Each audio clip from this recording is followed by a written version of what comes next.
नमस्कार, मी निकिता. आपण पाहतायत LS मराठी. पाहुयात महत्त्वाच्या घडामोडी. मालेगावातील मनमाडमध्ये पुणे दानापूर अमृत भारत एक्सप्रेस 27 जून पासून प्रवाशांच्या सेवेत. सर्वसामान्य प्रवाशांना अधिक आरामदायी आणि जलद प्रवासाचा पर्याय उपलब्ध होणार. पुण्यात एका व्यावसायिकाला बिश्नोई गँगकडून धमकी. बिश्नोई गँगकडून मेडिकल डिस्ट्रीब्युटर खंडणीसाठी धमकी.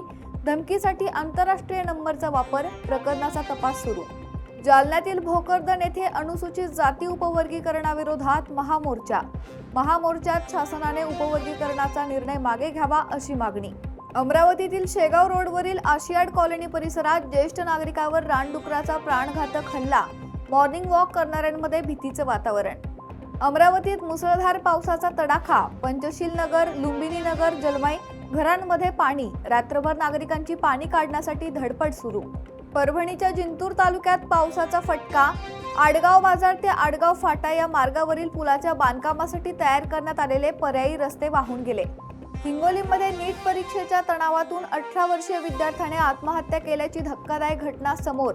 आत्महत्येपूर्वी आईसाठी भावनिक व्हिडिओ व्हायरल. पोलिसांकडून पुढील तपास सुरू. भंडारा जिल्हा परिषदेत शिक्षकांच्या 500हून अधिक जागा रिक्त. रिक्त पदे तातडीने न भरल्यास शाळा बंद पाडण्याचा जिल्हा परिषद शिक्षण सभापतींचा इशारा.